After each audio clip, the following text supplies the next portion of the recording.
Reporter big exclusive. പ്രതിപക്ഷ നേതാവ് VD. സതീശനെ കുരുക്ക്. പുനർജനി പദ്ധതിയിൽ CBI അന്വേഷണത്തിന് ശുപാർശ ചെയ്ത് വിജിലൻസ്. വിദേശ ഫണ്ട് പിരിച്ചതിൽ ക്രമക്കേടെന്ന് വിജിലൻസിന്റെ കണ്ടെത്തൽ. റോഷിപാലും ടി വി പ്രസാദും ഹരിമോഹനും ചേരുന്നുണ്ട് കൂടുതൽ വിവരങ്ങളുമായി. പുനർജനി പദ്ധതിയുടെ പേരിൽ വിദേശത്തു നിന്നും ഫണ്ട് പിരിച്ചതിലെ ക്രമക്കേട് CBI അന്വേഷിക്കണമെന്നാണ് ഇപ്പോൾ വിജിലൻസിന്റെ ശുപാർശ. FCR നിയമനത്തിന്റെ ലംഘനം, സ്വകാര്യ സന്ദർശനത്തിനായി കേന്ദ്ര സർക്കാരിൽ നിന്ന് അനുമതി തേടിയ ശേഷം വിദേശത്ത് പോയി ഫണ്ട് സ്വരൂപിച്ചു, അത് കേരളത്തിലെ അക്കൗണ്ടിലേക്ക് എത്തിച്ചു തുടങ്ങിയ നിയമലംഘനങ്ങളാണ് ഇപ്പോൾ വിജിലൻസ് ചൂണ്ടിക്കാട്ടി CBI അന്വേഷണത്തിന് ശുപാർശ ചെയ്തിരിക്കുന്നത് എന്നുള്ള വിവരമാണ് ഇപ്പോൾ പുറത്തുവരുന്നത്. ഇപ്പോൾ നമുക്കൊപ്പം ടി വി പ്രസാദ് ഉണ്ട്. ടി വി പ്രസാദ്, റോഷിപാൽ, ഒപ്പം ഹരി. ആദ്യം റോഷിയിലേക്ക്. റോഷി, വിജിലൻസിന്റെ ശുപാർശയാണ് ഇപ്പോൾ വന്നിരിക്കുന്നത്. മുഖ്യമന്ത്രിയുടെ പക്കലേക്ക് ശുപാർശ എത്തിയിരിക്കുന്നു. എന്താണ് രാഷ്ട്രീയ സാധ്യതകൾ? വളരെ വലിയ വാർത്തയല്ലേ? അരുൺകുമാർ, ഏറ്റവും പ്രധാനപ്പെട്ട കാര്യമാണ് സംസ്ഥാന വിജിലൻസ് ഈ പുനർജനി പദ്ധതിയുമായി ബന്ധപ്പെട്ട് വന്ന പരാതി വിശദമായി പരിശോധിച്ചു. പരിശോധിച്ചപ്പോൾ അതിൽ കൃത്യമായ നിയമലംഘനങ്ങൾ കണ്ടെത്തുകയും ചെയ്തു. അതിൽ ഏറ്റവും പ്രധാനമാകുന്നത് പുനർജനി പദ്ധതിയുടെ പേരിൽ വിദേശത്തും ഫണ്ട് പിരിച്ചതിൽ വലിയ ക്രമക്കേടുണ്ട് എന്നതാണ്. വി.ഡി. സതീശൻ തൻ്റെ മണ്ഡലത്തിൽ ഗൃഹനിർമ്മാണത്തിന് വേണ്ടി പാവപ്പെട്ടവർക്ക് വീട് വെക്കാൻ വേണ്ടി എന്ന രീതിയിലാണ് വിദേശത്തും പണം പിരിച്ചത്. പിരിച്ച പണം അത് കേന്ദ്ര നിയമത്തിൻ്റെ ലംഘനമാണ് എന്നാണ് പറയുന്നത്. FCRA നിയമത്തിൻ്റെ ലംഘനം. സ്വകാര്യ സന്ദർശനത്തിന് വേണ്ടി കേന്ദ്ര സർക്കാരിൽ നിന്നും അനുമതി വാങ്ങിയാണ് വിദേശത്തേക്ക് പോയത്. അങ്ങനെ വിദേശത്തേക്ക് പോയി ഫണ്ട് സ്വരൂപിച്ചു, അത് കേരളത്തിലെ അക്കൗണ്ടിലേക്ക് എത്തിച്ചത് നിയമലംഘനമാണെന്ന് വിജിലൻസ് കണ്ടെത്തിയിരിക്കുന്നു. ഈ കണ്ടെത്തലിന്റെ അടിസ്ഥാനത്തിലാണ് വിജിലൻസ് മുഖ്യമന്ത്രിക്ക് ഇത് സംബന്ധിച്ച് റിപ്പോർട്ട് നൽകിയത്. അതിൽ 2 ശുപാർശകളുണ്ട്. ഒന്ന്, ഈ കേസ് CBI അന്വേഷിക്കണം. രണ്ടാമത്തേത്, വി.ഡി. സതീശൻ നിയമസഭാ ചട്ടങ്ങളുടെ ലംഘനം നടത്തിയിരിക്കുന്നു. വി.ഡി. സതീശനെതിരെ സ്പീക്കർ നടപടിയെടുക്കണമെന്ന ശുപാർശ കൂടി ഇതിലുണ്ട്.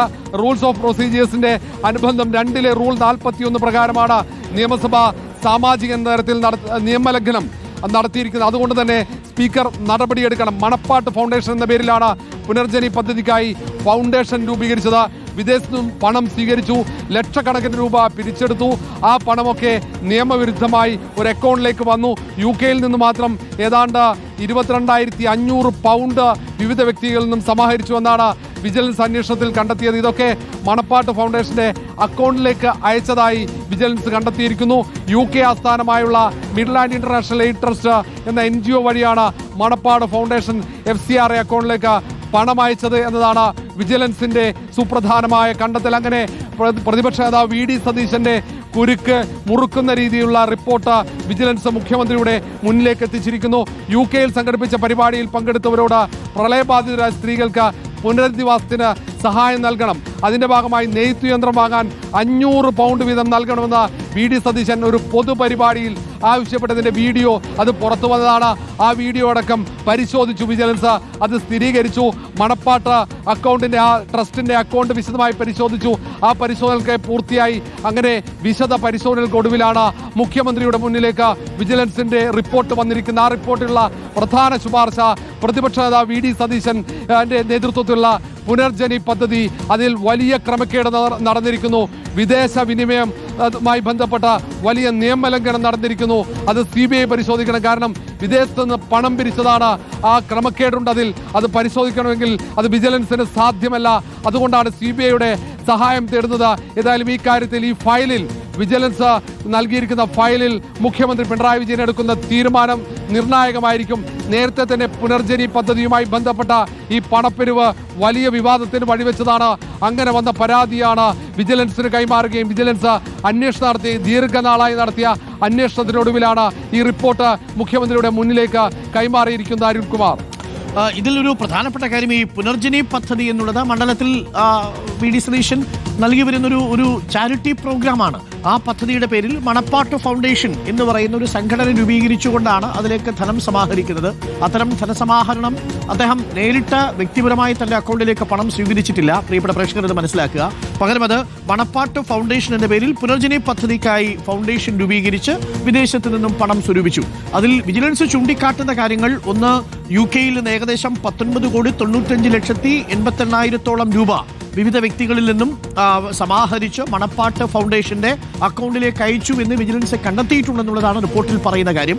ഇത് FCRA ലംഘനമാണ്. FCRA നിയമം 2010 സെക്ഷൻ 3(2)A പ്രകാരമാണ് CBI അന്വേഷണം നടത്താനായിട്ട് ശുപാർശ നൽകിയിരിക്കുന്നത്. അപ്പോൾ ഈ റിപ്പോർട്ട് ഇപ്പോൾ മുഖ്യമന്ത്രിയുടെ പക്കലാണ് ഉള്ളത്. TV പ്രസാദ്, മുഖ്യമന്ത്രി ഈ വിജിലൻസ് ശുപാർശ അംഗീകരിച്ച് സർക്കാർ ഒരു തീരുമാനമെടുക്കണം. ഇതിൽ വിജിലൻസ് സർക്കാരിനാണ് ശുപാർശ കൊടുത്തിരിക്കുന്നത്. സർക്കാർ ഇക്കാര്യത്തിൽ ഒരു തീരുമാനമെടുക്കണം. നിലവിലുള്ള രാഷ്ട്രീയ സാഹചര്യത്തിൽ അങ്ങനെ ഒരു തീരുമാനമെടുത്താൽ പ്രതിപക്ഷ നേതാവിന് അതൊരു രാഷ്ട്രീയ വൈരാഗ്യം, രാഷ്ട്രീയ പക തീർക്കുന്നു എന്നുള്ള ഒരു ആരോപണം ഉന്നയിക്കാനുള്ള സാഹചര്യം ഒരുങ്ങില്ലേ? ഉറപ്പായും അരുൺ അത് തന്നെയാണ്. അതായത് നിയമസഭാ തെരഞ്ഞെടുപ്പിന് വളരെ കുറച്ച് സമയം മാത്രം ബാക്കി നിൽക്കുന്ന ഈ ഘട്ടത്തിലാണ് ഇങ്ങനൊരു തീരുമാനത്തിലേക്ക് പോകുന്നത് എന്നുള്ളതാണ്. അരുൺ പറഞ്ഞതാണ് അതിലെ പോയിന്റ്. മുഖ്യമന്ത്രിയുടെ മുന്നിലാണ് ഈ ഫയൽ ഉള്ളത്. ഇങ്ങനൊരു ശുപാർശ, ആ ശുപാർശ സർക്കാരിന് വേണമെങ്കിൽ തള്ളാം, അതല്ലെങ്കിൽ ഹോൾഡ് ചെയ്യാം. അരുൺ നേരത്തെ പറഞ്ഞതുപോലെ ഒരു നിയമസഭാ തെരഞ്ഞെടുപ്പിന്റെ തൊട്ടു മുമ്പ് ഇങ്ങനൊരു നീക്കം സർക്കാർ നടത്തിക്കഴിഞ്ഞാൽ അത് രാഷ്ട്രീയമായുള്ള മുതലെടുപ്പിന്റെ ഭാഗമായാണോ, രാഷ്ട്രീയമായി ആ UDF-നെ ഇല്ലായ്മ ചെയ്യുന്നതിനാണോ എന്നൊരു സംശയം ആളുകളിൽ ഉണ്ടാക്കാനുള്ള സാധ്യതയുണ്ട് എന്നുള്ളത് കൊണ്ട് അത് തീരുമാനം ഹോൾഡ് ചെയ്യുമോ, അതിന് ശുപാർശ പരിഗണിക്കാതിരിക്കുമോ എന്നുള്ളത് ഏറ്റവും പ്രധാനപ്പെട്ട കാര്യമാണ്. ഒപ്പം രാഷ്ട്രീയ വൈര്യം പോലെ നേരത്തെയൊക്കെ പറഞ്ഞുകൊണ്ടിരുന്നത് കേന്ദ്ര ഏജൻസികൾ രാഷ്ട്രീയമായി ഇല്ലാതാക്കാൻ വേണ്ടി സംവിധാനങ്ങളെ ഉപയോഗിക്കുന്നു എന്നുള്ളതാണ്. അങ്ങനെയെങ്കിൽ കേരളത്തിൽ വിജിലൻസ് ചെയ്യുന്നതും അത് തന്നെയല്ലേ എന്ന ചോദ്യമായിരിക്കാം സ്വാഭാവികമായി പ്രതിപക്ഷം, പ്രത്യേകിച്ച് കോൺഗ്രസ് ഉയർത്താനുള്ള സാധ്യത. ഇതിലിപ്പോൾ BJP-യുടെ നിലപാട് ഏറെ പ്രധാനമാണ്. VD സതീശന് എതിരായതുകൊണ്ട് ഉറപ്പായും BJP അതിൽ സപ്പോർട്ട് ചെയ്യാനാണ് സാധ്യത. CBI അന്വേഷണം വരട്ടെ എന്ന നിലപാടിലേക്ക് അവർ പോകാൻ തന്നെയാണ് സാധ്യത. എന്തായാലും ഇപ്പോഴുള്ള ഒരു പ്രതിസന്ധി, സർക്കാരിനെ സംബന്ധിച്ചുള്ള പ്രതിസന്ധി എന്ന് പറയുന്നത് സർക്കാരിൻ്റെ അവസാന ഘട്ടമാണ്. ഏറ്റവും വാശിയേറിയ നിയമസഭാ തെരഞ്ഞെടുപ്പിന് വളരെ കുറച്ച് സമയം മാത്രം, 2 മാസം പോലും പൂർണ്ണമായില്ല എന്നാണ് നമുക്കറിയാൻ കഴിയുന്നത്. അങ്ങനെയുള്ള ഒരു ഘട്ടത്തിൽ ഇങ്ങനെ ഒരു ശുപാർശ അത് സർക്കാർ തീരുമാനമായി CBI-യെ അറിയിക്കുകയാണെങ്കിൽ അത് വലിയ തിരിച്ചടിയാകുമോ എന്ന രീതിയിലുള്ള ഒരു ചർച്ച അത് പാർട്ടി എടുക്കേണ്ടതുണ്ട്. അങ്ങനെയാണെങ്കിൽ മാത്രമേ അതൊരു സർക്കാർ തീരുമാനമായി പിന്നീട് മുഖ്യമന്ത്രി എടുക്കൂ. ആദ്യം പാർട്ടി തീരുമാനം, അതിലൊരു രാഷ്ട്രീയ തീരുമാനം ഉണ്ടാകേണ്ടതുണ്ട്. സർക്കാരിന് ഇങ്ങനൊരു ശുപാർശ അംഗീകരിച്ച് മുന്നോട്ട് പോയാൽ തീർച്ചയായിട്ടും അതിൽ രാഷ്ട്രീയ ആരോപണം ഉണ്ടാകും എന്നുള്ളത് വ്യക്തവുമാണ്. എന്നാൽ ഒരു ഭാഗത്ത് ഈ FCRA കാര്യത്തിൽ FCRA സെക്ഷൻ 3(2)A അതുപ്രകാരം CBI അന്വേഷണത്തിന് വിജിലൻസിന്റെ ശുപാർശ സർക്കാർ അംഗീകരിക്കാതെ വന്നാൽ അത് BJP അടക്കം ആയുധമാക്കുകയും ചെയ്യും. അങ്ങനെ ഒരു അവസ്ഥ കൂടിയുണ്ട്. ഇപ്പോൾ ഈ വിജിലൻസിന്റെ ശുപാർശ സർക്കാർ CBI-യെ ഒരു രാഷ്ട്രീയ ആയുധമായി ഉപയോഗിക്കുന്നു എന്ന ആരോപണം നടത്തുന്ന ഇടത് സർക്കാർ തന്നെ പിണറായി വിജയൻ പ്രതിപക്ഷ നേതാവിനെതിരെ CBI അന്വേഷണത്തിന് ശുപാർശ ചെയ്താൽ അത് കോൺഗ്രസ് രാഷ്ട്രീയ ആയുധമാക്കി മാറ്റും. ഇനി ഈ വിജിലൻസിന്റെ ശുപാർശ CBI-ക്ക് കൊടുത്തില്ലെങ്കിൽ, അഥവാ CBI അന്വേഷണം ആവശ്യപ്പെട്ടില്ലെങ്കിൽ അത് BJP ആയുധമാക്കും. അല്ലേ TV പ്രസാദ്? ഉറപ്പായും അരുൺ, സാധാരണ ചില വിഷയങ്ങളിൽ നമ്മൾ പറയാറുണ്ട് യെസ് എന്ന് പറഞ്ഞാലും നോ എന്ന് പറഞ്ഞാലും വലിയ പ്രത്യാഘാതം ഉണ്ടാവുന്ന ചില വിഷയങ്ങളുണ്ട്. ഇതിപ്പോൾ ഇരുതല മൂർച്ച എന്ന് പറഞ്ഞാൽ പോരാ, അതിനേക്കാളും മൂർച്ചയുള്ള വാളായി ഇത് മാറും എന്നുള്ളതാണ്. ഇനിയിപ്പോൾ ഇക്കാര്യത്തിൽ BJP-ക്കുള്ള സാധ്യത എന്ന് പറയുന്നത്, ഇനിയിപ്പോൾ സർക്കാർ ഇത് തൽക്കാലം നിയമസഭാ തെരഞ്ഞെടുപ്പല്ലേ, അത് വേണ്ട എന്ന് കരുതി മാറ്റിവെച്ചു എങ്കിൽ BJP-ക്ക് പറയാം ഇവിടെ CPM-ഉം കോൺഗ്രസും തമ്മിലുള്ള കൂട്ടുകെട്ടാണെന്ന് ഉറപ്പിച്ചു പറയാം. എന്ന് മാത്രമല്ല BJP-ക്ക് അതിൽ കടുത്ത സമ്മർദ്ദവും ചെലുത്താം സർക്കാരിന്റെ മുകളിൽ. അതിൽ CBI-ക്ക് വിടുന്നതിന് വേണ്ടിയുള്ള കടുത്ത സമ്മർദ്ദവും ചെലുത്താം. കാരണം അവരെ സംബന്ധിച്ച് രാഷ്ട്രീയമായി വലിയ നേട്ടമാണ്. പക്ഷേ കോൺഗ്രസ് ഉയർത്താൻ വേണ്ടി പോകുന്നത് രാജ്യത്താകമാനം CBI-യെയും എൻഫോഴ്സ്മെന്റ് ഡയറക്ടറേറ്റിനെയും ഉപയോഗിച്ചുകൊണ്ട് മുഴുവൻ ആളുകളെയും അകത്താക്കാൻ വേണ്ടിയുള്ള ഗൂഢനീക്കം കേന്ദ്രം നടത്തുമ്പോൾ, സംഘപരിവാരങ്ങൾ നടത്തുമ്പോൾ അതിന് കുടപിടിക്കുന്നവരായി ഇവിടുത്തെ CPIM നേതൃത്വം മാറിയെന്ന പ്രധാനപ്പെട്ട വിമർശനം അവർ ഉന്നയിക്കാനുള്ള സാധ്യതയുണ്ട് അരുൺ. കാരണം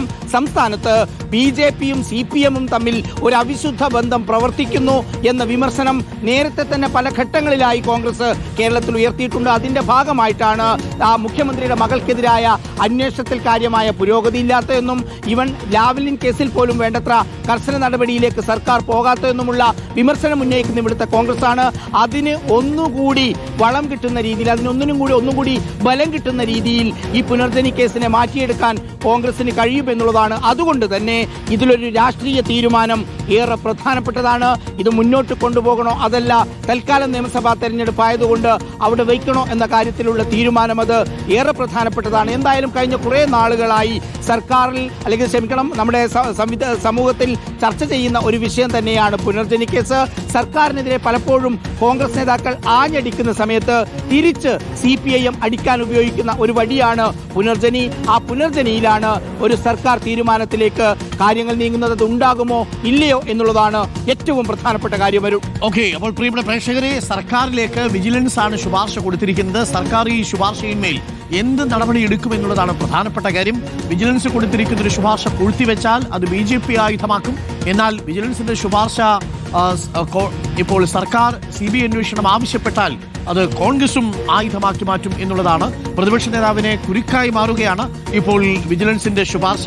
MCRA നിയമം 2010 സെക്ഷൻ 3(2)A പ്രകാരം CBI അന്വേഷണം നടത്തണമെന്നുള്ളതാണ് ആവശ്യം. അതായത് മണപ്പാട്ട് ഫൗണ്ടേഷൻ എന്ന പേരിൽ പുനർജനി പദ്ധതിക്കായി ഫൗണ്ടേഷൻ രൂപീകരിച്ച് UK-യിൽ നിന്ന് മിഡ്ലാൻഡ് ഇന്റർനാഷണൽ എയ്ഡ് ട്രസ്റ്റ് എന്ന പേരിലുള്ള ഒരു സംഘടന, ഒരു NGO വഴി മണപ്പാട്ട് ഫൗണ്ടേഷന്റെ MCRA അക്കൗണ്ടിലേക്ക് പണം അയച്ചു. റോഷിബാഗ് കൂടി നമുക്ക്